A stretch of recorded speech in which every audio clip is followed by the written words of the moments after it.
কষ্টগুলো আর লুকাতে পারছি না। এখন নিজে শেষ হয়ে গেলেই এই গল্প শেষ। কে বলেছে গল্প শেষ? তুমি কি ভাবছো দুনিয়াটাই মানে শেষ? দুনিয়াতে তুমি চললা ফিরলা মৃত্যুবরণ করলা, দুনিয়াটা শেষ? না, দুনিয়া শেষ না। তুমি শুরু দেখেছো, এখনো শেষ দেখো নাই।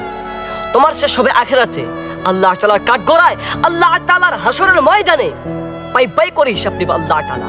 তুমি কি ভাবছো করতেছো, চলতেছো, ফিরতেছো, শেষ চলে যাচ্ছে দুনিয়াটা, আমার জীবন এখানে শেষ? না, এটা তো পরীক্ষার স্থল, এটা কোনো মূল আসল জায়গা নয়।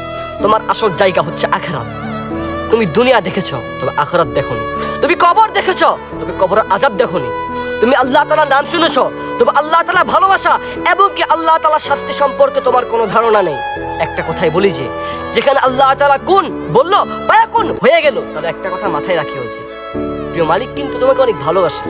তবে যদি তুমি মালিকের নাফরমানি করো, মালিক যদি তোমাকে হাসরের ময়দানে যে পাই পাই করে হিসাব নেয় তোমার কাছ থেকে, তাহলে কোন দিকে পালাইবা ভাই?